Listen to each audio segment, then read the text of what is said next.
Good morning, everyone. Dr. Vicky here, speaking to you from the Seeds of Transformation Healing Center. Today is Sunday, the 2nd of June, and the moon is in Aries. So, a lot happening today, so this may be a little bit more long-winded.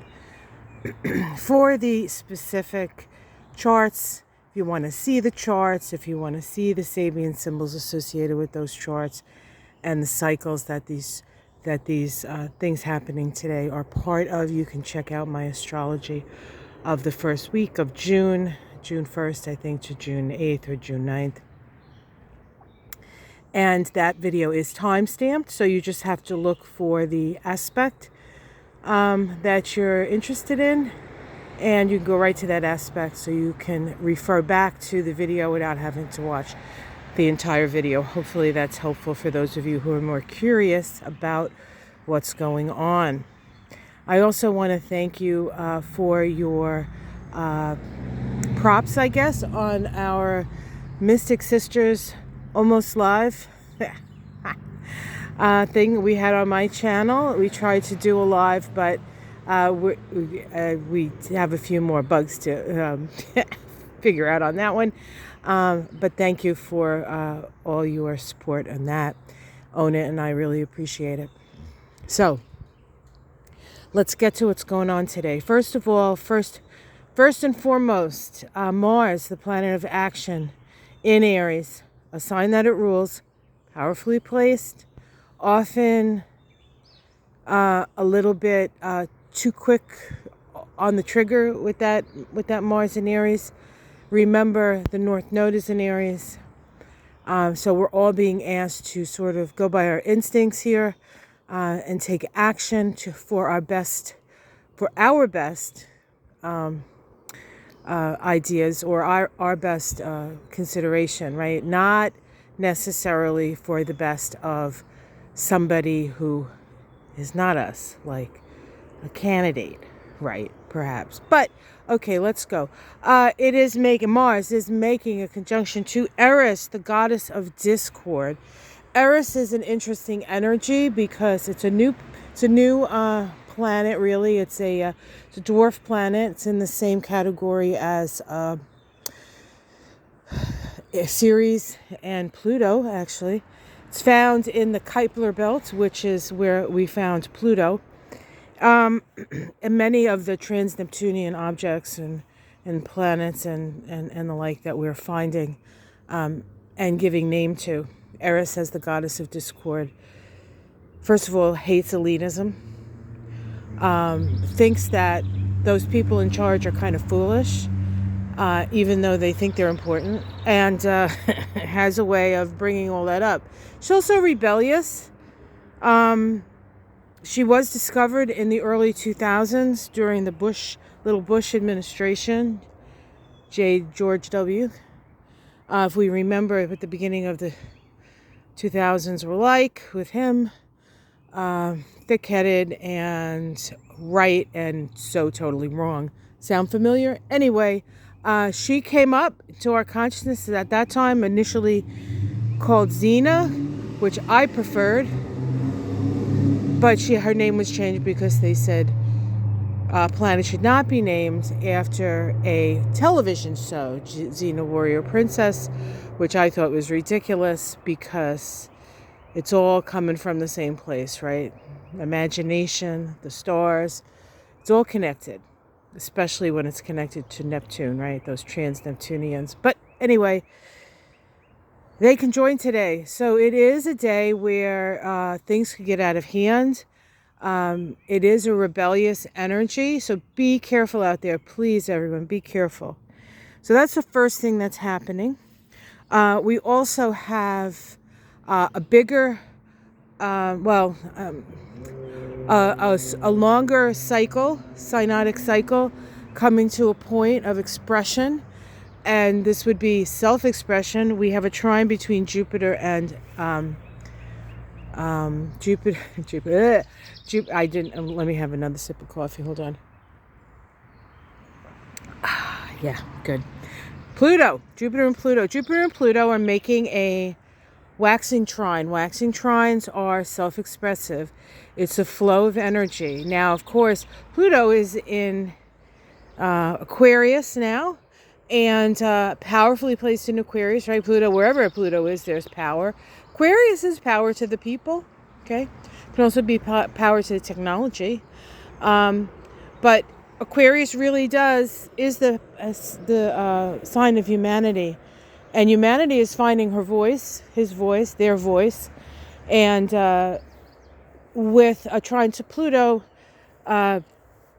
Pluto being a planet of expansion and also a planet of understanding. Jupiter expands our worldview, helps us understand our place in the world.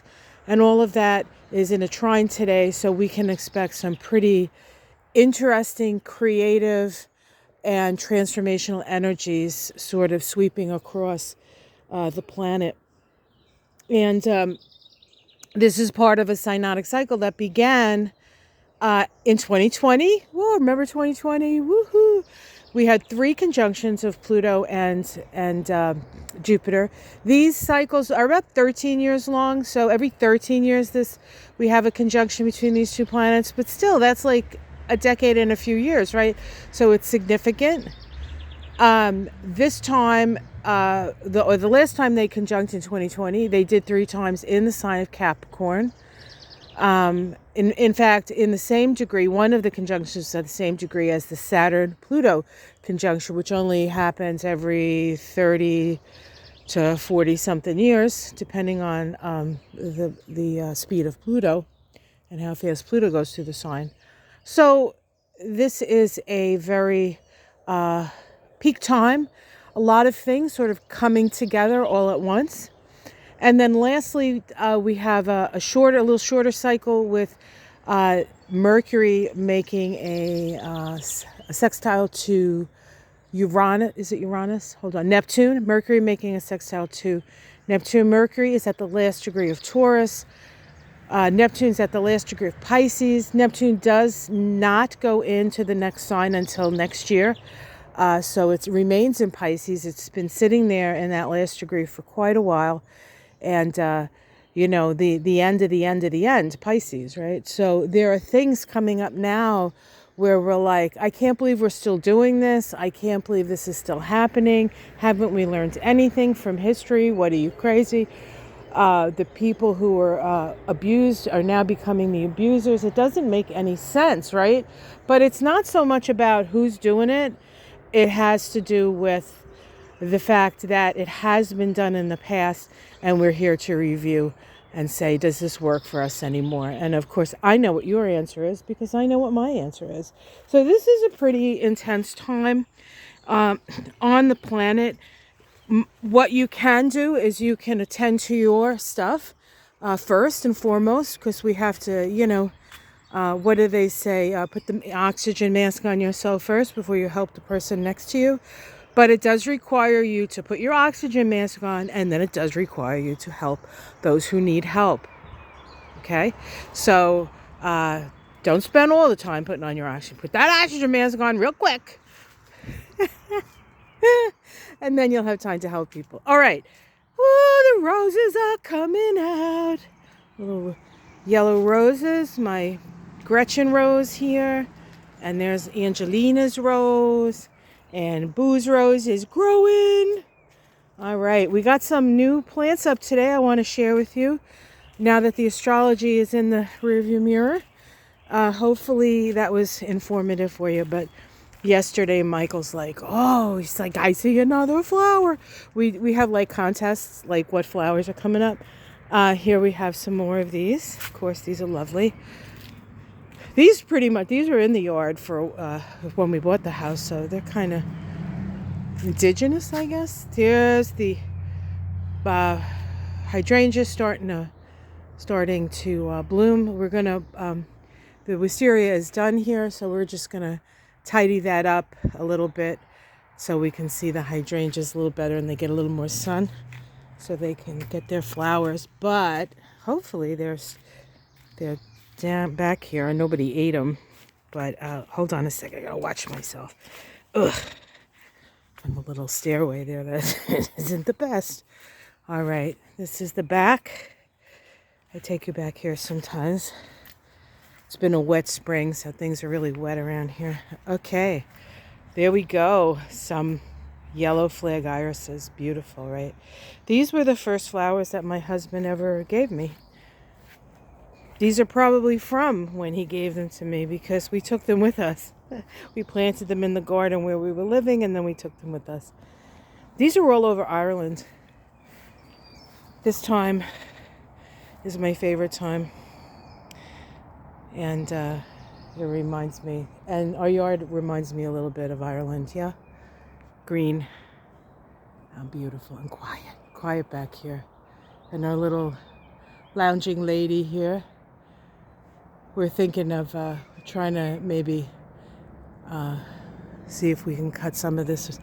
Not so much cut her down as have it be a clear path back here a little bit so we don't have to walk down those rickety stairs. All right, guys, that's the story, Morning Glories. I'll take you back here. This is our burn pile. All right. Yeah, beautiful day. Beautiful day. All right, guys, have yourself a wonderful day. See you again in the morning. Let's see. I did a video. I did a reading on the Republican Party. You can check that out on my channel. It's a short reading. Just inspired to do it, so I did it. Oh my God, this world that we live in, right? Who would have thunk? All right, take care, everyone. Much love. Namaste.